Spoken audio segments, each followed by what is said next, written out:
Times are hard, guys. At some point, we find our youth burning themselves. You remember the case of Mombasa. Today, I have this young man who has dreams. This is a university student who is really struggling to find or to make ends meet. All that has happened to him is none other than doom. And today is the day. As you can see, he's burning all his costumes. Maybe he had hopes that maybe someday I will be this wonderful comedian, I'll be this wonderful actor. But all these have been brought down by... Let me not finish. You will watch his video, and today I'll be interviewing him. He has been the chief campaigner or the self-proclaimed chief campaigner of the MP you see over here, MP Peter Salasia. You all know after all the struggles of campaign, you have this hope that maybe I'll get something after this.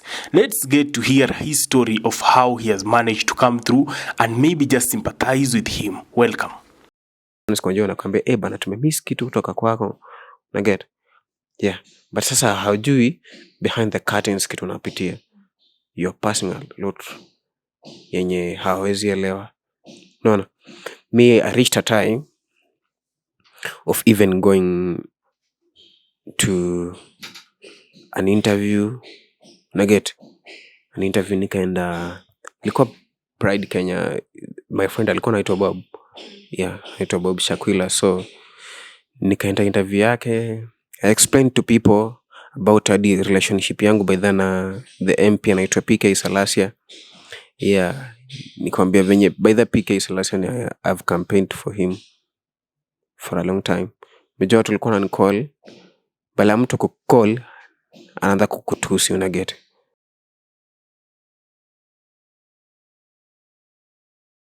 Hello guys, my name is Shirley Howard and I am super excited to be hosting the show today. Just in case you're new here, make sure you subscribe to our YouTube channel and turn on your notification bell. We are road to 10k subscribers. And also, if you're new here, the aim of our interviews is to empower and inspire each and every one of you out there so that we can make a positive impact in anyone's life.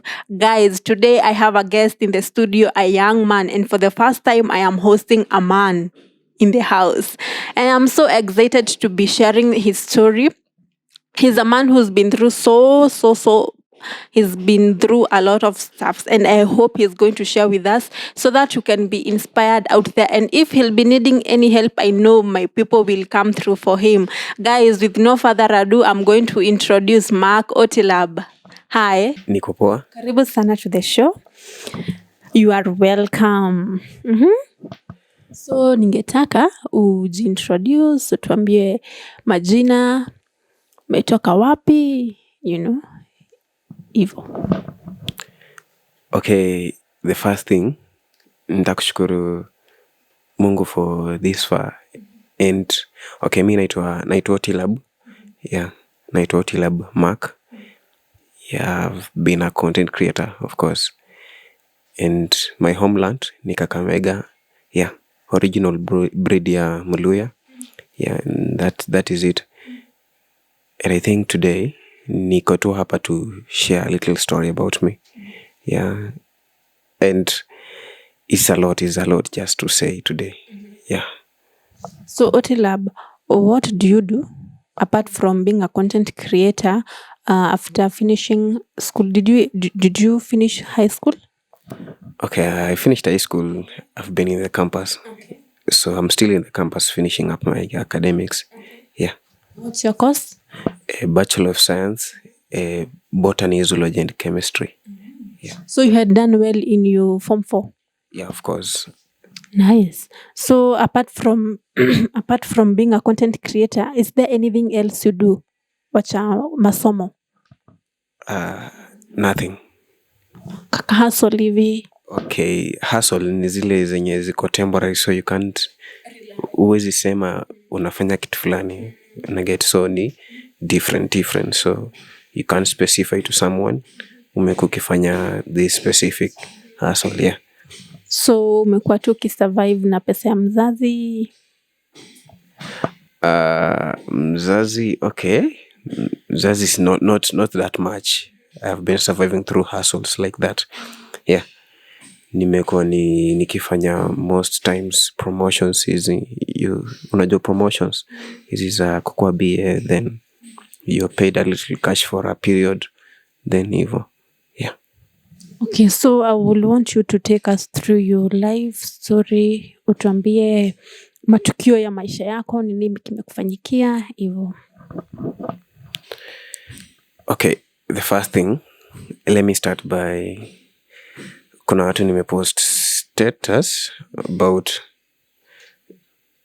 who I am, and I just want to say it's very easy especially when for the people to understand in the public, especially in the media. And personally, me nimezaliwa in a family of 15. Yeah, I'm the third born, but my dad currently has 2 wives, but previously he had 5. So we are 15. We have the first born, second born, and I'm the third born. Yeah, by good luck, I'm the only child in the university like that, and I'm the only one who have attended the higher academics like that. So I've passed a lot. I've seen my mom go through a lot, especially when it comes to life. Mimi nilikuwa naona, my dad saya at least, but previously mamangu, she used to receive a thorough beating. So in my witness, and I used to see that. So personally, it is like a tormenting story, for example, when I'm talking about my mom, because I'm a pity a lot by the time so it's a little of painful story when sharing about my mom. But she loves me. She has been patient for me, and I'm always patient for her. And I pray God one day, I just need to make her comfortable. Yeah. And about my academics, is now where the story is somehow tricky, because personally, Mimi, I attended a local school. I've never been in a school that is privileged. I've attended a local school place yenye nilikuwa nasoma. By then nimesoma Mtono Primary School is found in Mumias. Yeah. So there the school, from the nursery school, nikaenda, I think I was not performing well from class 1 to class 4 there, because my home, as I told you, I'm born in a humble background. You understand? Some people call it poor background, but the good word to refer to it is a humble background, where it's not easy to afford a meal. So I used to survive all those things. So in my primary school, it has not been easy. Nikafika class 4, from class 4 to class 5. Now that's where I started performing at least well, because my mom was passing through a lot. So unaenda nyumbani, the only thing you experience ni kelele ama fight between your parents. So nikuulize, what was your dad doing?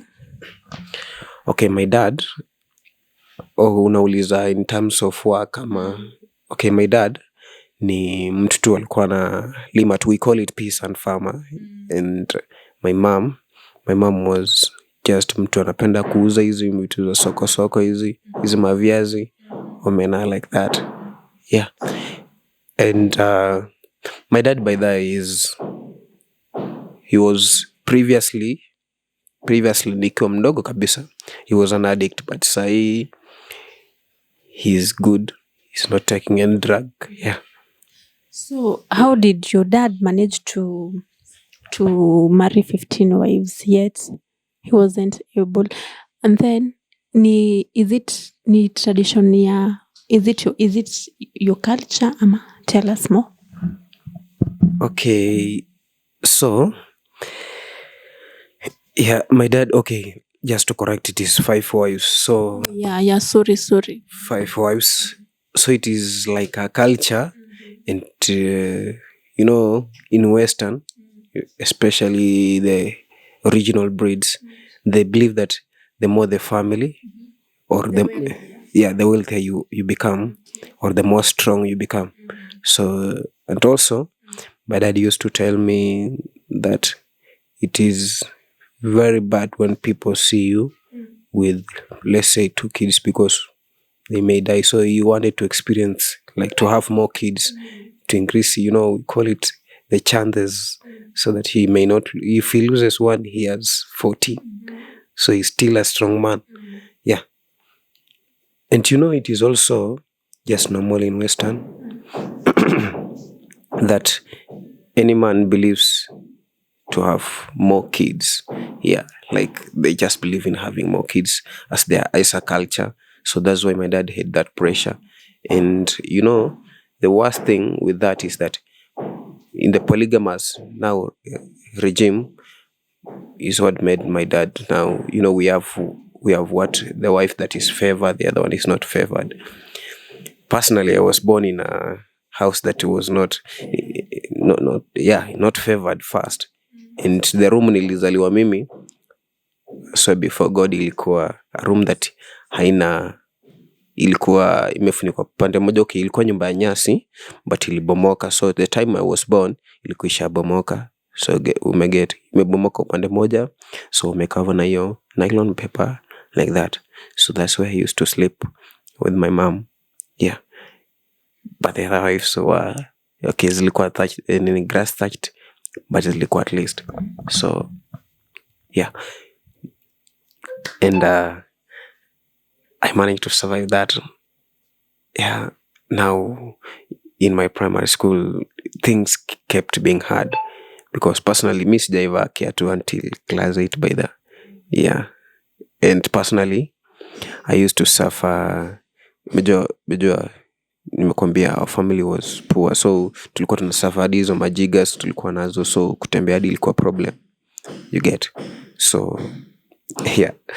Okay, it is not a good story to talk about, because nikikumbuka it torments me, like it haunts my mind, not in a good way, in a negative way.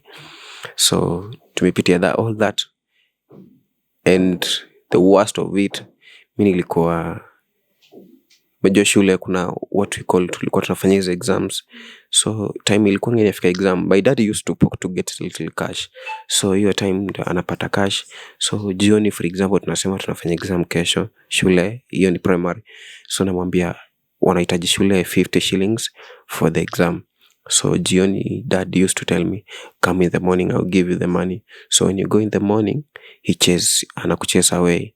So do you what happened during the night, but he told you to go back in the morning and he'll give you. Ukienda hiyo morning anakufukuza. So unaenda kwa mam badala ya kusema kitu analia, so still unamhurumia. So because if she's crying, like I wish sijui ningekuwa na pesa ningekusaidia mtoto wangu, like unaona. But she was a very strong woman when it comes to God. She used to say, siku moja Mungu atanibariki and I think tutakuwa sawa.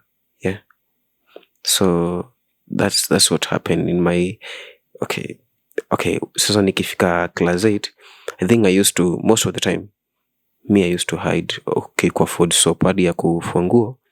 It was kupata soap, it was like a problem to me and to my family, especially my mom.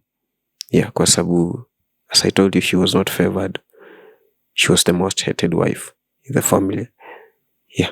So alikuwa tu live by surviving. So me nilikuwa most of the time najificha kwa choo when it comes to exam na sina pesa. Then when you go back to class, unakuta wanafunzi wamekungoja, si ndio? So you sit in the desk. Simejua tulikuwa tunakaa desk, maybe mnakaa 3 ama 2. So for example, unakaa katikati, unaenda umetoka choo, umejua umekaa for hours juu utake exam teacher kuone around, ndio ukuje usneak ufanye exam. So I came back. Ukikam back unapata ukikaa wase wana move away, wanakuacha kwa desk peke yako. So unaanza kujiuliza, like unasuffer the depression, mbona wamesimama? Ni juu saa you are stinking, kila mtu ataki. Then the prefect reports you to the sanitary takes you to the teacher in charge or teacher on duty. Unakuwa punished. Yeah. Unaambiwa sijui uende uoge na unaona. Yeah, I think hadi ni there is a story in English yenye inasemanga jina Mkoto. Mkoto was the dirtiest man in that story. So students used to call me that. So it was tormenting me a lot. Yeah. And I used to, like I say, sometimes it's good to be a jungle survivor. So I used to operate in that way. Because I could go back at home and take the story to my mom. But the worst was my mom could respond by crying because she has no solution and she has no way or somewhere to cry to. Yeah. Since you are all a family, tunaelewa kuwa mamako ni alikuanga the hated wives. Hakuna vile mlikuwa mna interact na the children of the other wives, maybe ukungeenda ukule upate sabuni. How was the interaction between the children of the other wives? I think if you have ever someone who knows a polygamous family, mnaweza kuwa mna interact na some kids, especially wenye wakai karibu na the mom, mnaweza kuwa mna interact, but those who are not sitting karibu na mom, yani wenye wanakaa far away from the mom, mnaweza interact, but wenye wanakaa karibu na mom hamwezi interact cause ana spread about sijui, unaweza pata wanasema hadi mamako sijui ni mchawi, you get, so they don't want to even come close to you, na get, until hadi wakiwa na food they prefer hiyo chakula kama imebaki ni better iende kwa compost pit kuliko ipewe wewe, you get. So it is like just hard to understand because personally I used to see that, na nilikuwa personally ungevumilia, but I was a kid, so I usually nilikuwa nalialia to like that's the best way to respond to it, cause uwezi ambia mzae utamwambia achukue kiboko kuwekelea, aone ni kama ulikuwa unadanganyisha the other mom, na get, ama unadanganyisha your brothers. So he used to take ukisijui kuongea nini anakupiga viboko, na get.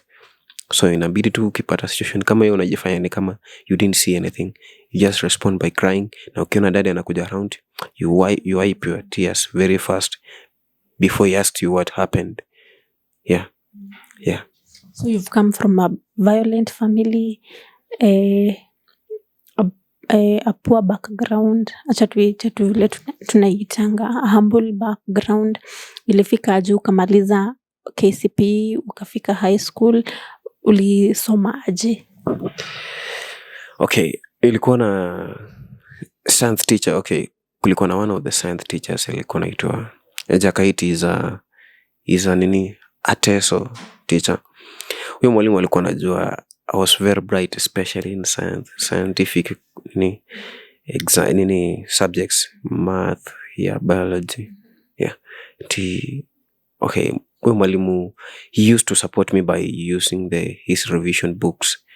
Personally nilikuwa napenda kujicommit na mwambia, excuse me sir, can I use your book? Amekuja class for example kurevise for tuseme mock, unakuja namwambia, kindly sir, can you help me with the book I want to read, because I think I would like to read and gain more, because sitakuwa na time. So ananipea time ya games, time watu wameenda kucheza, naenda soma like that. And he used to support me. Sometimes nimekaa around juicy najua tu nikienda home sitapata food. He used to call me, kalikuwa mbai chapati imebaki na kula, but it was not always, because hata kama ni wewe, you can't just be giving it always. So he used to help me a lot, and he used to encourage me that you should never give up like that. So ikafika sasa hii time I used to read on my own. So juu nikifika nyumbani singe read, ama ningefika nyumbani nipate mafuta taa imeisha, my mom ana anyway. Because meal pia ilikuwa tu hiyo sapa peke yake, so get. So watu wamesurvive hii time yote, hata amejicommit maybe hiyo kama angekuwa na 10 bob ni mafuta tile kidogo anafaa kubai mpike nayo mboga, na get. So I used to tell my mom that one day I'll make it and help her take her out of that situation. Yeah, namwambia, things are difficult. It's very, especially, have you ever explained to someone that there is hope when he sees there is no hope? Yeah, because my mom alikuwa anajiuliza, the person who is telling me atanitoa kwa this, he's going through a lot. Shule siwezi afford. Naget, masomo imekuwa hard because anakuja party meal, and uko njaa, kusoma kitabu pia itakuwa ngumu. Yeah, so naget, my mom alikuwa anaona ni kama ni fantasy ama living in the world of impossible. Yeah, so alikuwa ni kama kuguess, unapata bahati nasibu, so you're just guessing either be okay or not. So that is it. Yeah. Okay, my mom, nikatoka hapo, my mom, she supported me emotionally, especially. Yeah, because ningetoka shule sometimes niko depressed. Umepitia hakuna student anataka nawe, kwanza uko na jigas, unaget. So everyone is looking at you like ni kama ni kitu ifai kukuwa hapa, ni kama ni mnyama fulani afai kukuwa hapa. So everyone is looking at you like you should not be here. So unakaa hapo, you don't even talk, uko depressed. So time unarudi nyumbani, you don't want even to talk to someone, you just want to be alone, left alone. Yeah, my mom used to know that. Are you the only kid? No, I'm the firstborn of my mom. Yeah, so the other kids were there. As I told you, my mom has 5, so I'm the firstborn, kuna secondborn. We have only one sister in our mom's womb. Yeah, so I'm not the only son, but now unajua hiyo time ya suffering yote nimekuwa na mom peke yangu. Hiyo time tunasuffer, mama kwa na the other kids. Yeah, so I think it was one of the hardest experience. Nikafika class 8. So unajua sasa class 8 kuna kuanga na hizo preparations nini hizo. You see, mimi kama ingekuwa unafika class 8 alafu anaanza kukuuliza reas za nini, za school fees ama za shule uko nazo, me I think singekuwa cleared, kwa sababu I think ningekuwa na deni ya shule hata more than even 100k, kwa sababu yani ni kama tu ulikuwa unapita tu na upepo tu, unaona, yani unapita tu, ni kama tu takataka imejipata na upepo ikapita, yani you are just passing by grace. Unaget, si eti ulikuwa na ability ya kupita those steps. So niko tunapita hapo class 8, kafika time ya hiyo prayer day, tunasemanga prayer day. Mimi sikuwa na kiatu, as I told you, na pia nilikuwa mgonjwa miguu, jigas like that. So sikuwa na kiatu. Unajua sasa hadi ukienda kuomba jirani kwanza na confirm anapea nani kiatu. Unaget, mimi nililete karibu homes more than 20. Si ati hizo viatu haziko, lakini wanaangalia miguu zangu, wasema nikaa kwenda kuchafua viatu za wenyewe. Unaget, yeah. And I just hiyo time, unajua venye mtu lia deeply, it used, yani nikiomba hivi kiatu naona iko na mtu anakukataza, you feel painful. Unaona, mamangu amekushika mkono hivyo, anasema sijui nini, tulia. Get, nasema mom, sini tu niende tukaa nimekanyaga mguu, but sasa hivyo. So the last thing nilipata ilikuwa slippers. Unaget, slippers za jirani akanipea. Unaget, nikatumia siku ya prayer day. My dad didn't come to my prayer day. Yeah, I was alone with my mom na shosho mamangu. Yeah, ni si shosho mamangu, mama mamangu, so that's my shosh. So huyo ndiye alikuja, aliniletea kwa hiyo prayer day, aliniletea ugali na mrenda. I remember very well, ugali kwa mrenda kwa container hivi. Akaniambia, this is the only thing I can afford for now. Unaget, and I think maisha itakuwa sawa, but just work hard. Kumbuka si tunakupenda, tungekuwa na uwezo tungekusaidia, but mimi nimekuletea tu ugali na mrenda ukule ndio ujue we still tuko pamoja na wewe in all situations. Yeah. And my mom ako hapo aiza afford this time watu wanachukua photography. Kuna uwezi afford, so watu wanachukua photography. So mimi photography nilikuwa napigwa ni zile za rafiki wana hang out. Okay, I was bright, I was in text 2. So ni wale ma studio wanataka ku hang out na in text 2. Sasa nakwambia hebu kuja tupige hapa picha. So nakimbia. Mama ananiambia enda upigwe, at least ukuwe na wewe picha utakuwa nakumbukia vitu kama hizo. So nikaenda nikapigwa, at least nikakuwa na photos kadhaa.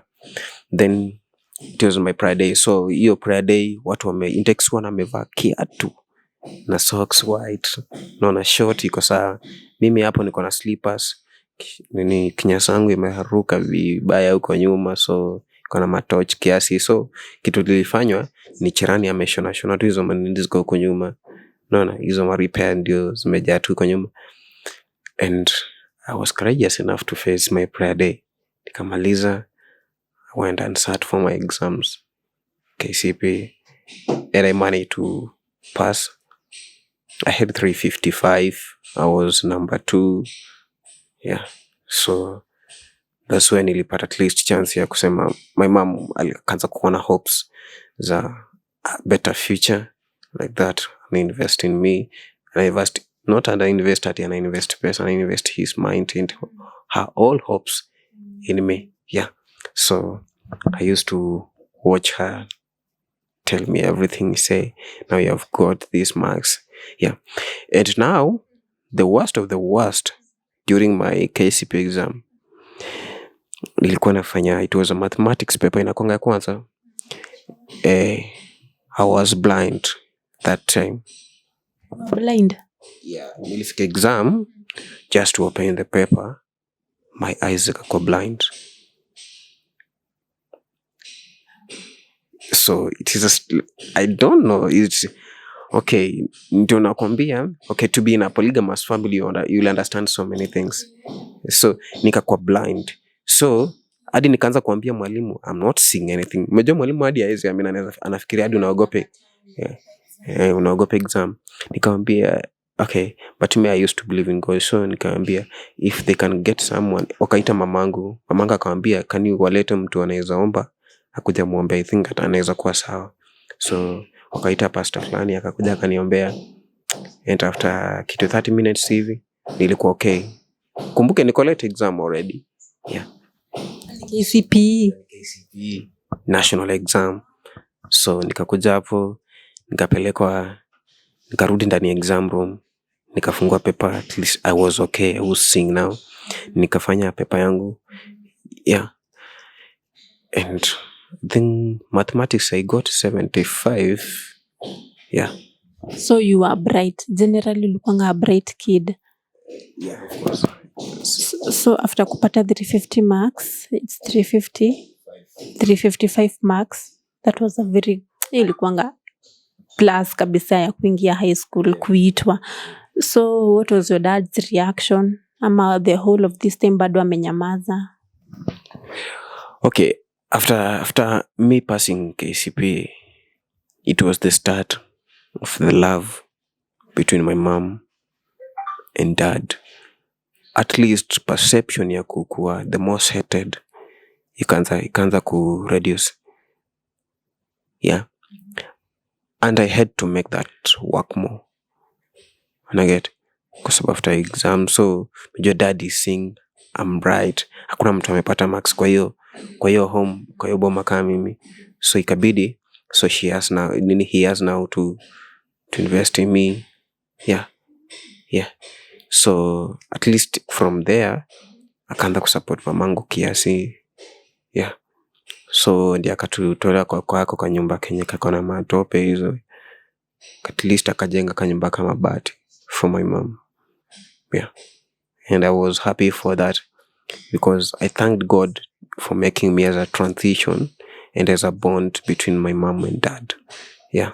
So from there, I think I went to secondary school. things were not just as usual again.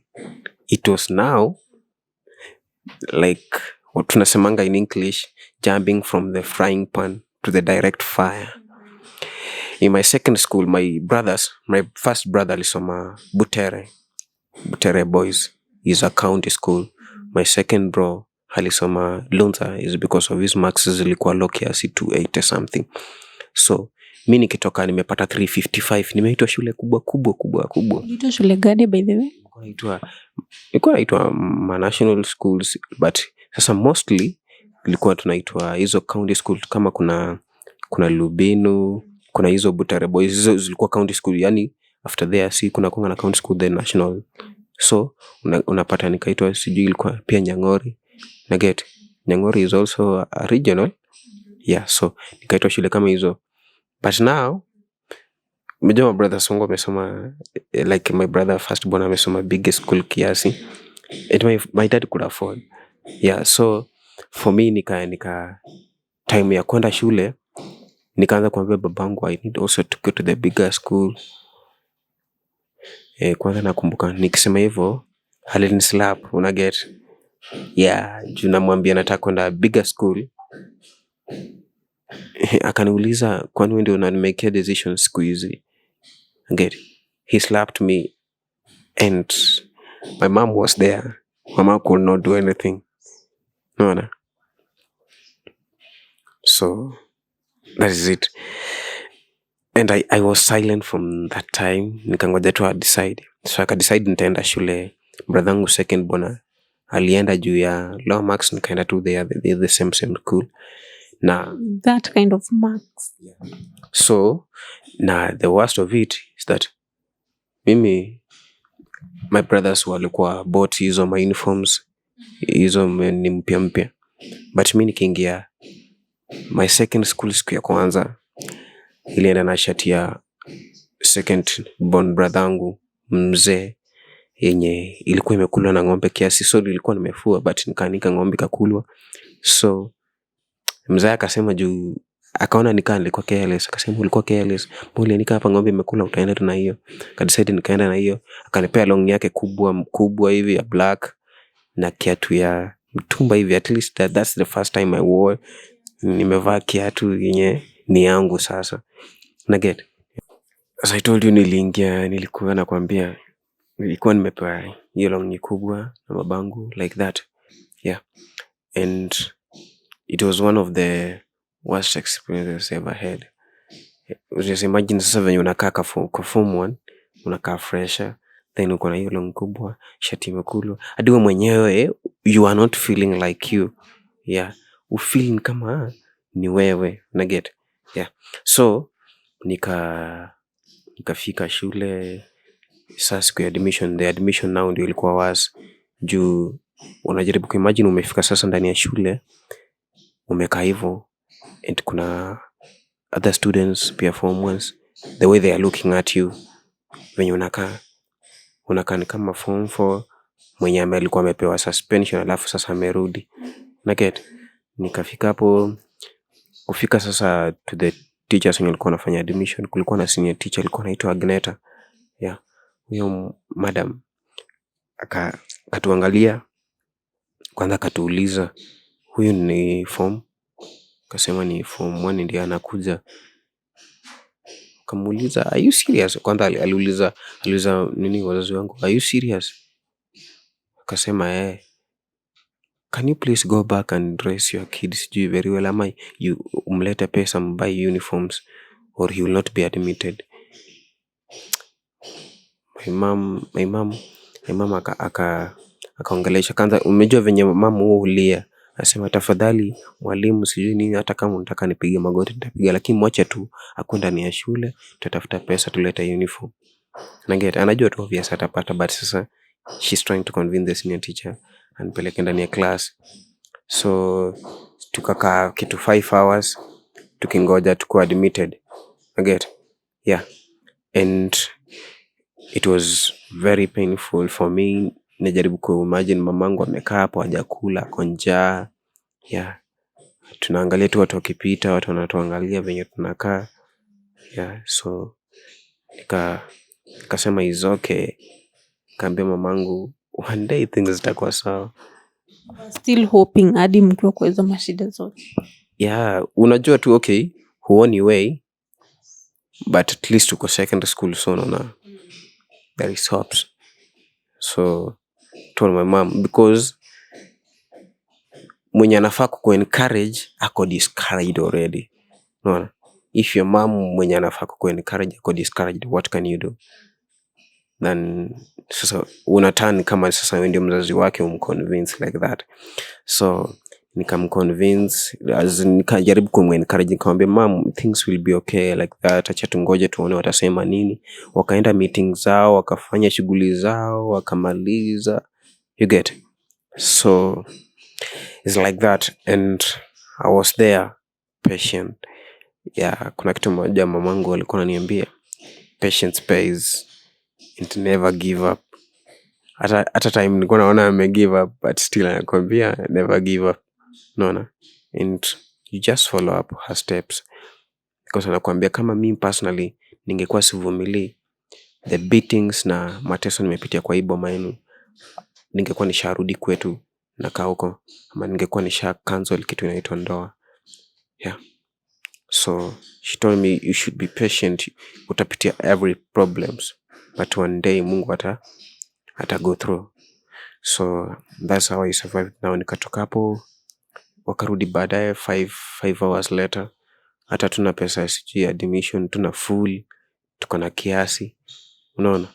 So problems zingine ndio hizo, wanataka kutufukuza, I get. Mama continue pleading, wakaamua niende class, sijui wakaanza kuwapea dates zenye wanafaa kuleta pesa ama nitarudi nyumbani. So from there I went to class. Kufika class, wanafunzi walikuwa naongea by the, so your conversation unasikianga venye wanasudia hizo makelele. Then nikafika hivi, the class was to a standstill, watu wako silent, naget. Unafika hivi class uko silent, hadi mwenyewe unataka kurudi, naweza fikiria ni kama hauko place inafaa, naget. Yeah. So time nitaka kurudi, mwalimu, I think there was a teacher who was coming for a lesson. Akaniuliza, are you a form 4 or a form 1? Unaona? Nikamwambia I'm a form 1, new admission. Yeah. Kashtuka, akaniangalia for kitu like 1 minute hivi.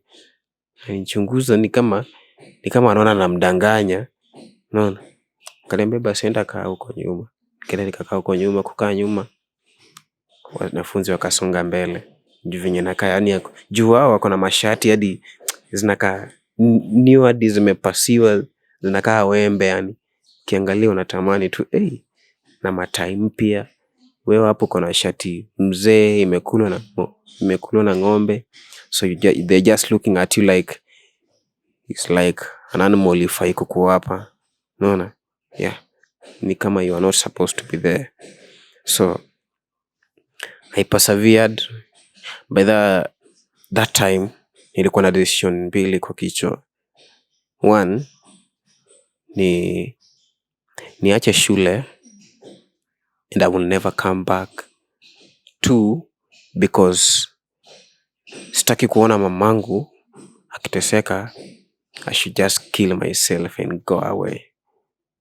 So when you were in Form 1, you thought of suicide? Yeah. I thought of like death is the best solution to not seeing my mom struggle and not seeing all these problems. So I had to make decisions. Yeah. They were hard choices to me, because if I go to school, I'll face embarrassment, depression.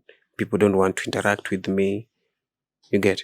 So people don't want even to look at you. If you talk to someone and I move away, no answer. No. Yeah. So like that. So I struggled. Nikamanage, nikaenda nyumbani, mamangu akanikalisha chini, akaniambia, you're the only hope niko nayo kwa hii life. You're the only person making me stand here, still seated here, persevering everything. Hata nikifanyiwa nini, I'm still here just because of you. Don't ever give up. Uki give up, I'll also give up. So try to make a difference. I listened to my mom. I took my time that night. I woke up in the morning and I went to school with the same uniforms. Yeah. And I had now to behave like I'm a deaf, sisiki kitu yote. Yeah. People could say, look at me in the other way. But I used to persevere, tukasoma, hivyo.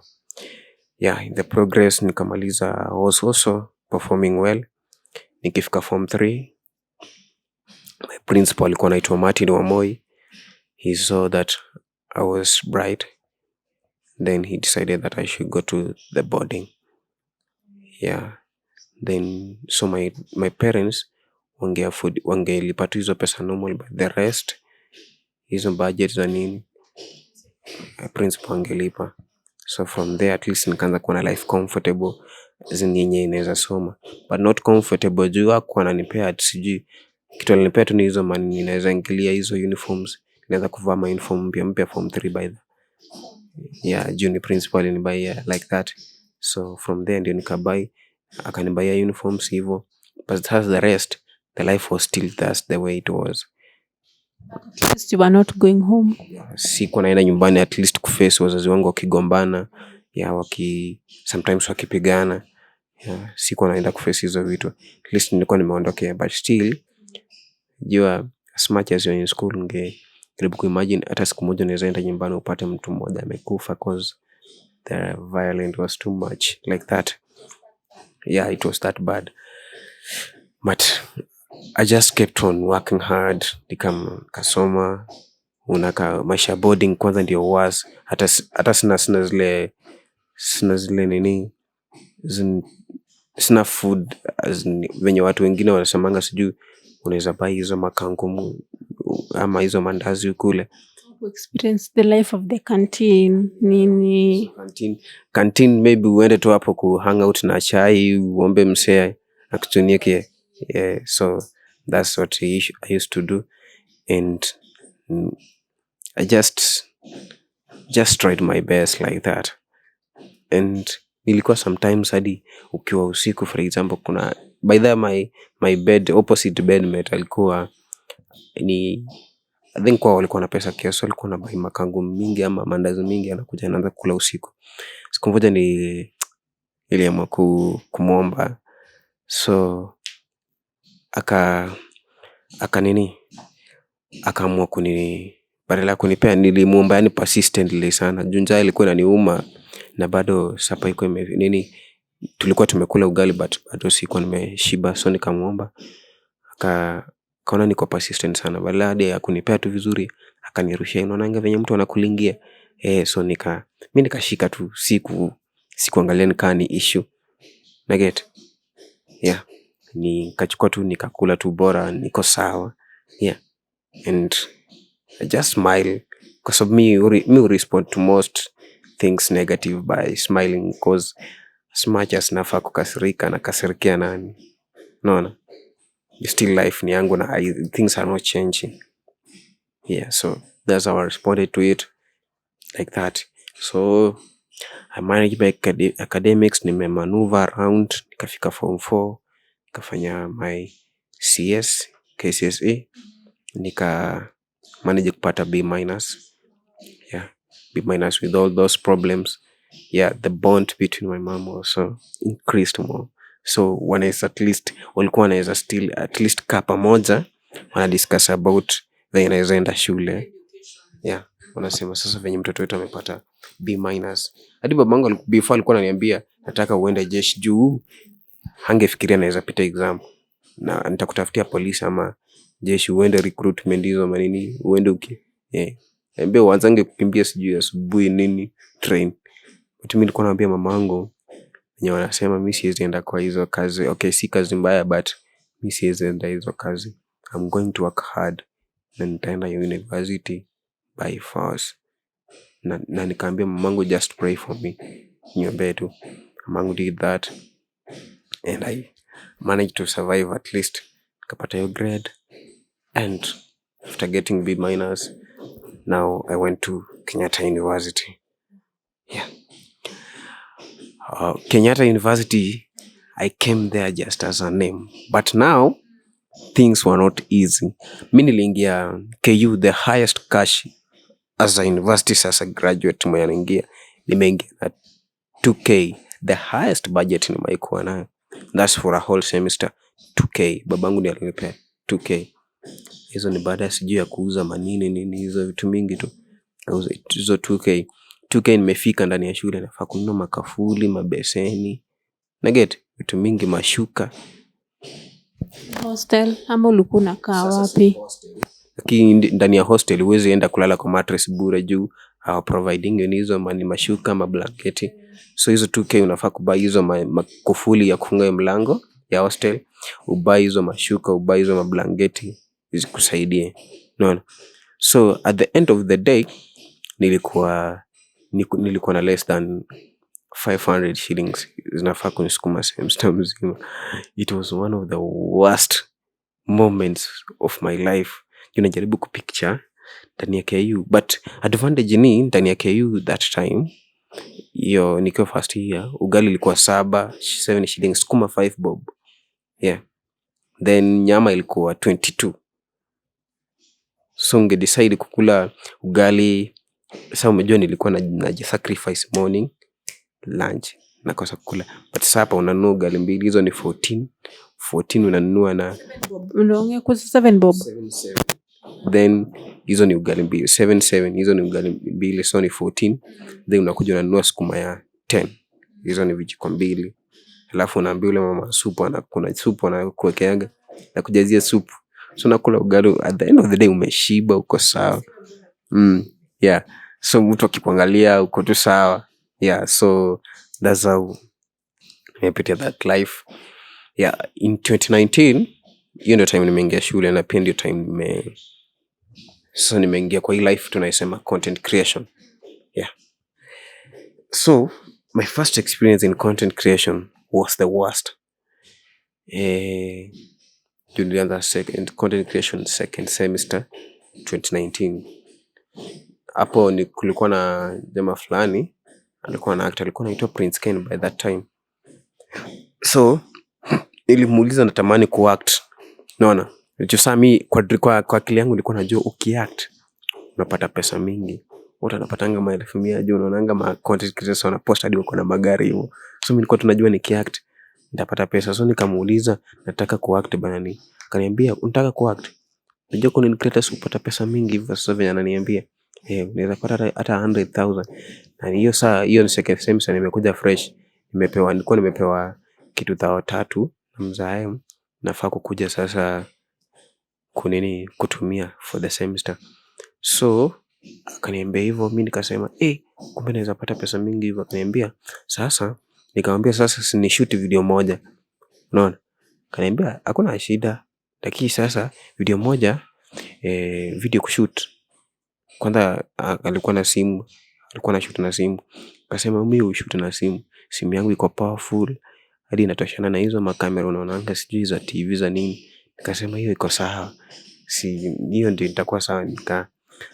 Kaniambia kushoot na simu video 1500, kuedit 500. No. Yeah, hizo ni 2k.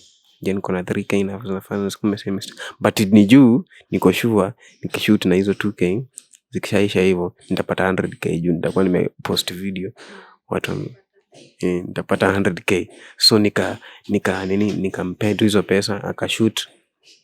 Then at the end of the day akakuja kwangu, akalala kwangu. In fact alilala kwangu, akaniambia sasa juu nimelala kwako kuna app nafaa kudownload ya kuedit.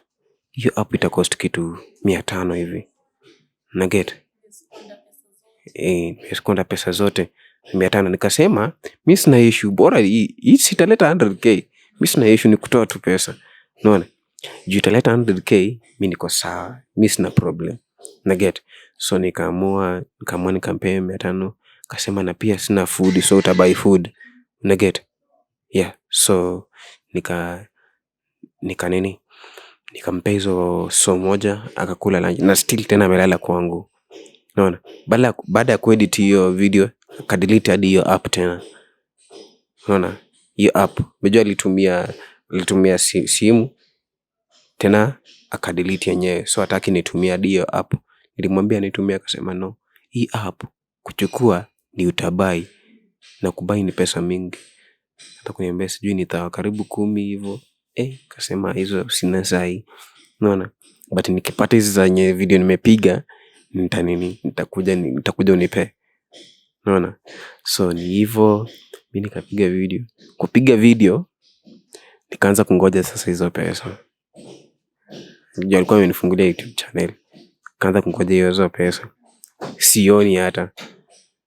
Nikamuuliza kwani hizo pesa haziko aje, akaniblock kwanza. Juu sana najua maybe mimi sikuwa najua ya time, kumbe kuna vitu mingi unafaa kufanya before uanze kupata pesa YouTube. Yeah. But sijui kuna hizo ma targets, hizo watch time nini. Sikuwa najua. Na get. So hiyo time nikavumilia with that. Nikajaribu kungoja for kitu 1 month hivi nione pesa, sikuona. So ndio nikakutana na marafiki zangu. Hapo ndio nilianza kujuana na wakina Bob, wakina Rasweza, content creators wengine. Kaanza kuniambia, nikaanza kuwaelezea venye nimepata msee, akaniambia nimeshoot video nitapata 100k. Kwanza sasa unaona venye wasu respond, wanacheka. Una get? So unaona, nikashangaa kwani wasu wanacheka nini? Mimi naambia nataka kupata 100k kwa video yangu nimeshoot. Anaanza kucheka. So mimi sikuwa najua before alikuwa anacheka. Kumbe alikuwa anacheka juu hiyo video nishakoniwa na hakuna kitu nitapata still. Unaona? Juu video hadi ilikuwa sijui 10 views. Na tena niza kujiwatchia kila saa. Unaona? Alafu nasema sijui nitapata 100k saa ngapi. Wakaanza kucheka, ndio at least wakaanza kuniambia ideas, tutakujanga to shoot videos YouTube waki hivi or like that. Yeah. I think okay, this brings me to the main point nimekuja hapa leo. I'm sorry nimepost yesterday to my fans. I want to quit YouTube and let it be a history. No. Let it be a history. It's because kuna instances mingi zimenikuta. Apart from sasa hizo instances nimepitia nikianza content, hizo nimekuwa nikivumilia. Yeah. But this one, yeah, nimepitia kama for example kuna time mimi nimeenda kushoot. Nilikuwa nimekuja hapa Ruiru. No, kushoot video. Nikashoot video zangu kadhaa, hizo ma selfie pranks nini. Kurudi nikiwa on my way back, nilikuwa na Redmi by the senior Redmi. Kufika on my way nikapata na gang fulani juu, ilikuwa kitu saa moja hapo hivyo. Wakaniholdia kisu, najua venye msana kuwekea kisu hapo. Ikabidi ni give out my phone. Yeah. Na imejua ilikuwa na videos. Na get. Na hiyo ndio video simu nilikuwa nimetegemea. Nikasema let me not give up. Nikaingia kwa group fulani hapo hivyo. Yeah. Kulikuwa na majamaa wengine wawili walikuwa na shoot pamoja, nikasema let me join them and shoot. Nikaanza kushoot nao. Those guys walikuwa wananitreat ni kama ni msee leo shit YouTube, so they want to control everything. Yani hadi ukipeana idea inakaa ni kama hujapeana anything. Unaona? Nikafeel am I really a content creator? So najiuliza ma questions kama hizo. Yeah, fans wanasema niko sawa, but these people wananiambia hivi. So nikajiuliza am I really a content creator? Na get.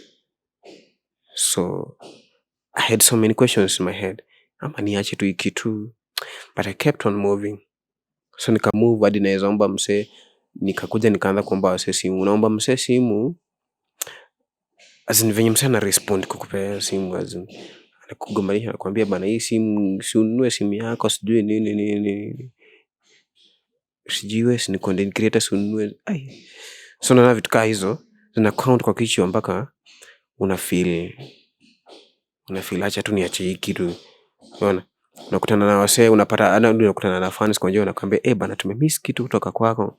Na get.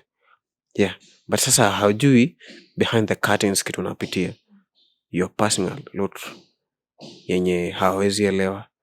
Unaona, me I reached a time of even going to an interview, naget an interview, nikaenda, ilikuwa Pride Kenya, my friend alikuwa anaitwa Bob, yeah, anaitwa Bob SHAKWILA. So nikaenda interview yake, I explained to people about the relationship yangu by then the MP anaitwa PK Salasia. Yeah, nikamwambia venye by the PK Salasia I've campaigned for him for a long time. Mejua tulikuwa na call, bala mtu kukall anaanza kukutusi, unaget. Yeah, and this also, mejua mi hadi nimekuwa, but that kuna very funny thing in my academics. I think I forgot to tell you. In my academics, nikiwa hapa campus, nimekuwa nikiostiwa by then a dem na alikuwa na mtoto. So she was like my sugar mommy. Ni because sikuwa na anything ningefanya, but sasa, but I think I was a good player like that, you understand kitu nasema. So I was a good player, so she used for me to get at least hizo basic needs. I used to serve her, yeah, and she used to demand a lot. I think hadi ukienda kuna channel ya my friend alikuwa anaitwa, nilipata huyu friend online anaitwa General Aizo, I think I posted that video with them. So she was demanding a lot, naget, yeah. So she used even to cheat kwa sababu yeye alikuwa na demand vitu crazy, like tuseme, like unaona, tuseme for example mtu njia me sometimes nilikuwa naenda, okay, singe afford sana kudemand kwake sana, ningeenda at least mjengo, so natoka kwa umechoka, then tuseme mtu amedemand kitu kama, as in she was demanding for more sex, like none of mtu anaweza kutumia kama sex toy, anataka tu ikuwe sex every time, and tumejua umechoka, umefanya mjengo, so it was not easy for me. So I get that, yeah, I broke up with her because singe survive, na pia mzazi wangu alikuwa kwa anajiweza, so like that. So I think hiyo ndo time hadi sijakuwa in relationship. Okay, sinanga relationship like that, yeah, personally, because sipendi, because I think the same thing will happen even if I get a brand new girlfriend. Yeah, so I don't just like it, not because I hate it, but because I fear what may happen after being in it. Yeah, so that's why nagopa relationship. So naget, yeah. So saizi unaishi kwa nani? Okay, for now I think naweza hustle. I think nimejirentia nyumba, but it's not an easy like situation venye unaweza fikiria nalipa rent hivyo. Yeah, I think kuna time mimi nimelala nje. I think it is not long time ago, kitu 5 months ago, landlord alikuja akapata sijalipa rent ya hiyo mwezi. Yeah, nimechelewa, kitu imefika kitu date 18 huko. Yeah, nikamwongelesha, ikakuwa nikaa tumekubaliana kutoka, maybe nikaenda kubai kitu mandazi kadhaa hapo hivyo, kurudi amefunga mlango. Yeah, so nani kitu ilikuwa kitu saa 4 hivi, so hata ukiita ukicall rafiki yako uende kwake itakuwa ngumu. Nililala kwa street. Yeah, it was my first time kulala kwa street kama street kid. Yeah, nikalala kwa street, kaamka asubuhi, nikapigia mamangu simu, mbia ni situation ilikuwa hivi jana usiku. Sikutaka kumpigia hadi simu hiyo time, kwa sababu hangelala na angekuwa depressed. Yeah, na anaweza hadi gonjeka, anaweza pata heart attack na staki. So I just slept. Next day nikamwambia what happened yesterday. Umejua kiambia mtu hataki kitu happen yesterday, haitamhit hivyo sana. Yeah, so I explained to her like that, but things are not still easy. So the worst thing yenye happen, nimekuwa nikisave pesa for buying a shooting phone. nimekuwa nikitumia, okay, sahi sijakuwa nikitumia simu, nimekuwa tu nikienda na hangout na wasee wenye wana shoot, then I shoot nao, unaget. Yeah, kwa sababu simu niko nayo ni Itel A35, hata kamera, hata wewe photo tu peke yake inakuchukua ni kama uko kwa giza na ni mchana, unaget. So nimekuwa nikisave pesa hii sasa, anga ndio kwa simu natumia most of the time, yeah, because this is what can serve me, yeah. So nimekuwa nikisave pesa by the for a better phone.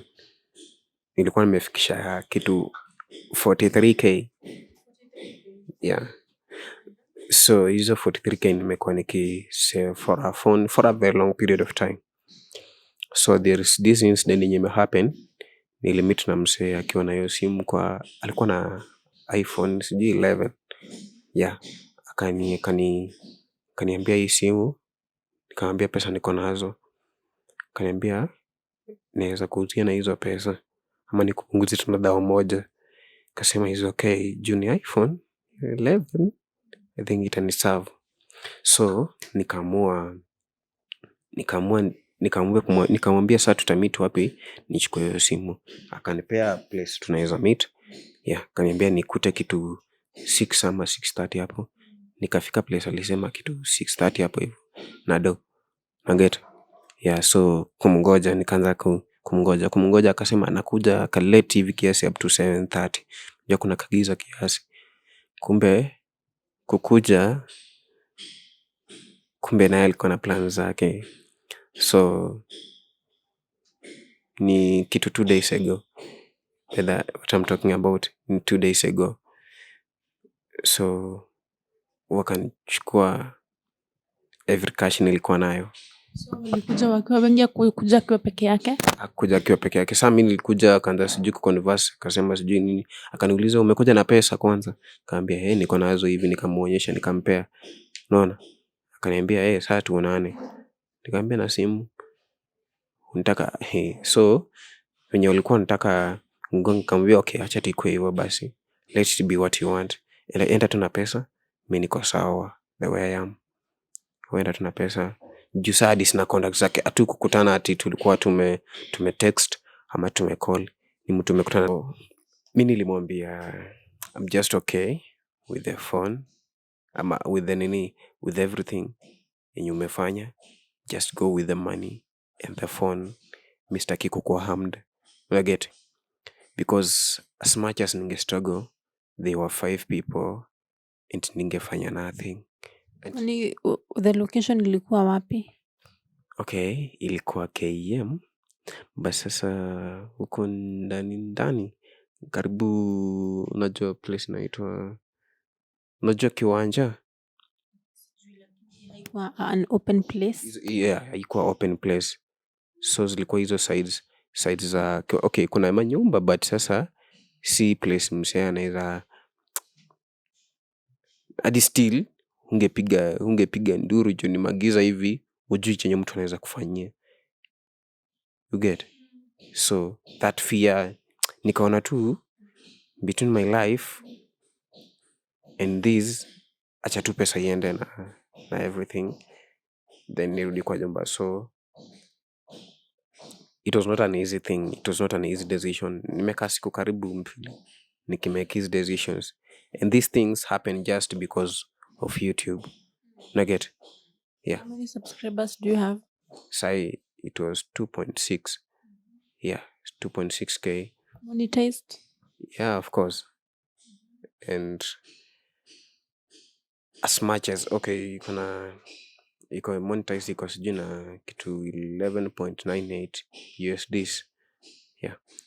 But I think as much as it was that, because umejua kuna time hadi nimekuja kwa public nikaambia wasee, I was talking about people like buying me a phone. You see, mtu anakupigia simu unafikiria anataka kusaidia, people are abusing you, naget.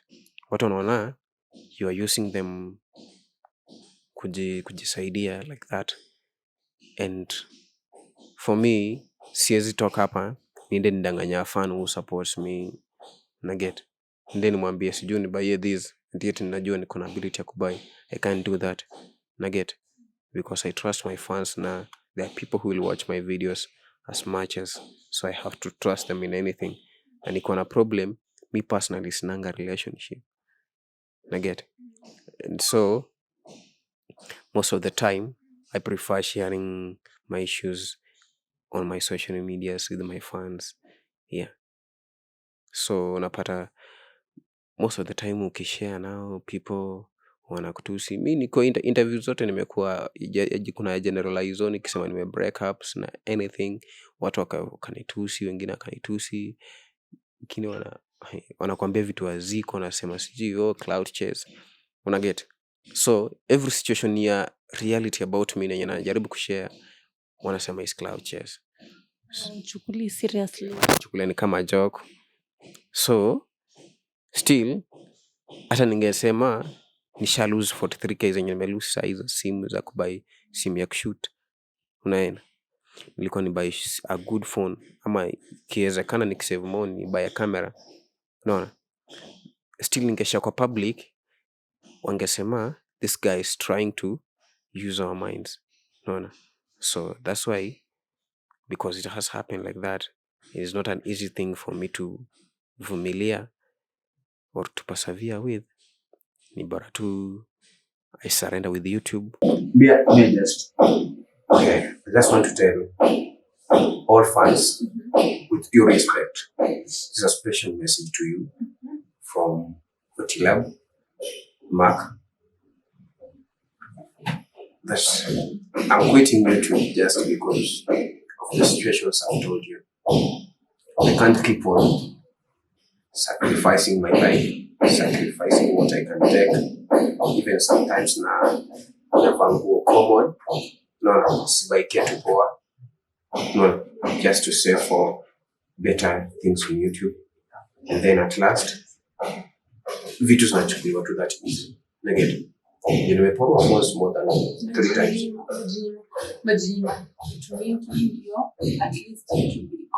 Yeah. So I try to sacrifice myself for YouTube. But the more I sacrifice myself, it is like it is sacrificing me. So ni mimi naumia more. Then another the worst thing, when I try to go to the public and niambie watu I lost this thing for real. Because watu watasema why shouldn't you work hard? No, wanafikiria unamkaga tu asubuhi alafu unaanza kuambia sijui guys please support me. No. Because me personally to say for example kama ni wewe, because Mlamo was asking me, nilimuuliza swali jana, if persevering or suffering ama kuwa survivor weakens you every time, una get, then if you are you umesha lose more than 3 or 4 times like the way I'm doing, and this is just for you to, what will you do?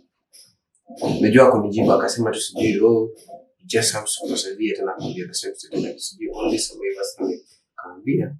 With this I just have to surrender, because kusave 43k na hii economy ni ngumu. 43k imejaa ni rent ya miezi kadhaa. Unaona? Yeah, for me ni rent ya miezi kadhaa. So kana lipa rent ya 4k hizo ni miezi 10 and kuna extra 3k. No, it's just like paying for a year. Yeah. And then see is my life just because I thought I was sacrificing for you. Mbona to just happen to when I'm thinking about you too, or when I'm sacrificing for you too. Like so that's why I've seen it better over my fans. Thank you for your support. Thank you for everything. Thank you for watching my videos. Thank you for being there for me. And in a very special way, I know it is painful even for me because I love acting than anything else. I love acting than even a song like that. But I think maybe it is a greater good. Or maybe it is not just the right time to do it or to be a content creator. You get? So fans kindly, I just say I'm sorry, forgive me, I didn't mean to do this. For those who have encouraged me, they're saying I should go back. I'm sorry for you also. But I think there are so many content creators, you can keep supporting them.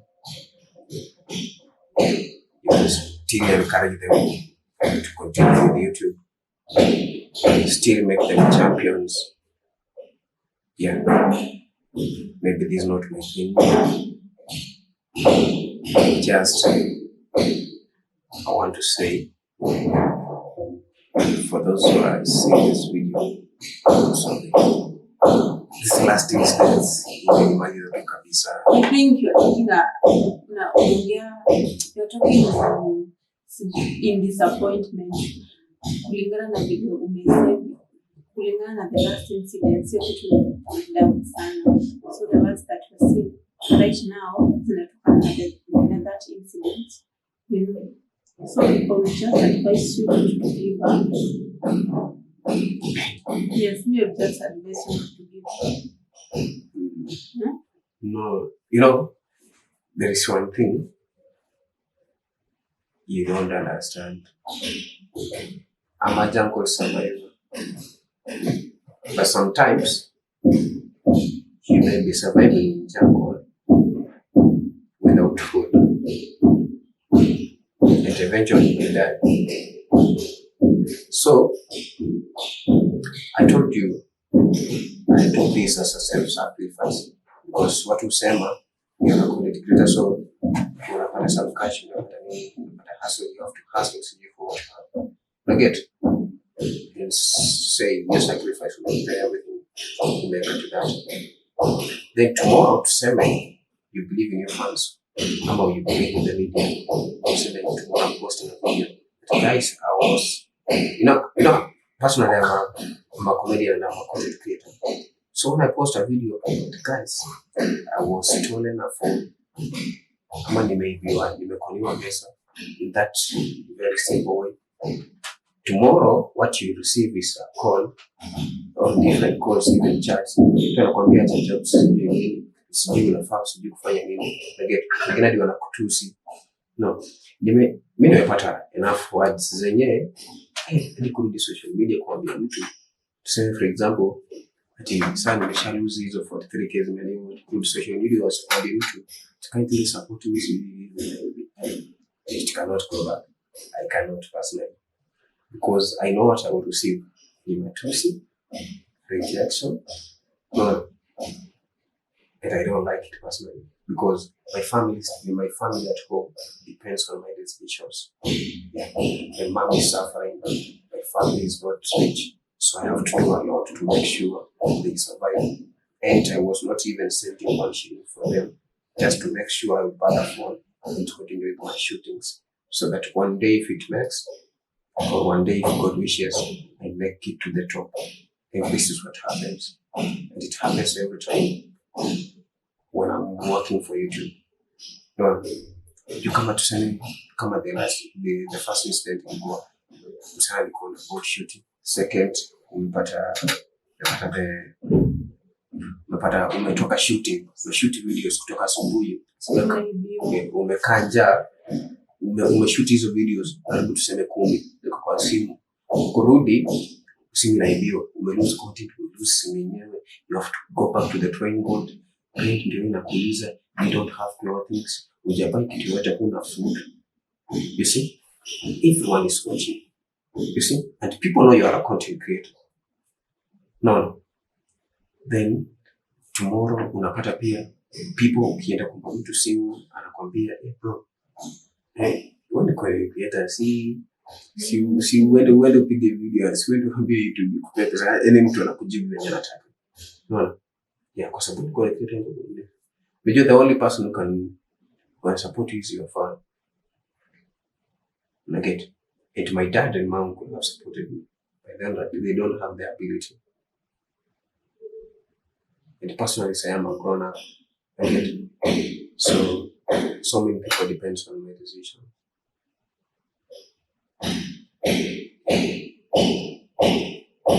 It's just what to say. I don't want just to be on YouTube. Let maybe other people deserve to be on YouTube. No, not like that. Not maybe I'll support.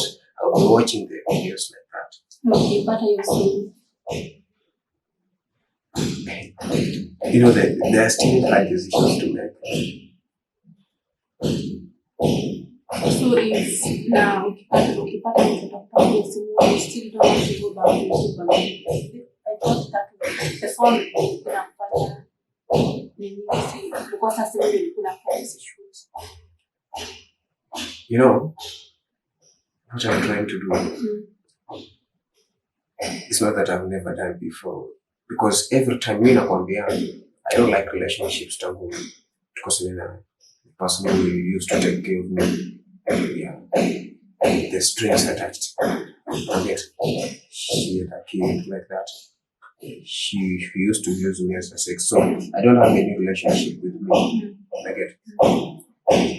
So I think nikiwa na issue, who share my fans. And the way my fans have responded to the way I talk to them is not good. They think ni kama nawatumia like ni kama si work hard and being lazy. So what do you want to change yourself? Not that you don't want, not that if you get a phone you still don't want to go back to YouTube. What do you want to do life? Someone who is watching you out there anaweza kupatia help gani nyingine? Personally, nimesema kitu moja. Nimesema I just want to quit YouTube. Maybe it's not the right time. Yeah. So that's okay. I told you live acting. Maybe you can. The best thing I do and I feel good when doing is acting. So maybe niact to say like that. Okay, or I should just act in a situation like that. Because personally now I need to make things like to make myself a greater content creator. Things that turn against me. So or maybe when the right time comes, I'll go back to YouTube, but not right now. Not right now. So that now what you want? I just want to be there. Just want to be there. Okay. Yeah. Okay. Guys, you've heard from Otilab. His story is not that easy, and he's been through things akiwa mdogo. He's gone through a lot, coming from a violent background, poor background. Ndio high school amemaliza, campus ndio. His life is so hard. Amepata character development huku Nairobi, ameibiwa pesa, ameibiwa simu. And amefika to his end point. Yani amechoka tu na maisha, amechoka tu na content creation. Yani he's just tired. If you're out there and you feel unaweza msaidia with anything, you can chip in. What are your handles za IG? Personally, this I feel kupea handles za IG. But anyway, I'll just give it because you're us. Because I'm saying to that idea personally. Social media side, saying to that idea personally for now. Yes. Anafeel konje anaweza kuhelp, anaweza chip in na anything. Okay, for those who want to encourage me, but kindly, if you want to just call me and gombanisha me or tell me, see what, just please, I'm asking as a favor, don't just call. Just call me when you have things you want to share about me, or you want to encouragement like that. Yeah. Moral support, financial support. Yeah, like that. If you don't call, just don't call me, because personally I'm not in a good condition. I don't like answer people, spending good on a person. So if you have to find me on my number is just 0111 315958. Okay. So guys, you can reach him out through the number. Since right now he's not interested in the social media platforms, msaidie venye utapenda. Guys, it was a pleasure hosting Otilab. Thank you for coming. Thank you too, and I wish you a fantastic moment on YouTube. And I also wish that you get healing and you recover to now urudi kwa content creation. Maybe. So thank you guys for watching. Make sure you subscribe to our YouTube channel and also turn on your notification bell for more stories. Thank you.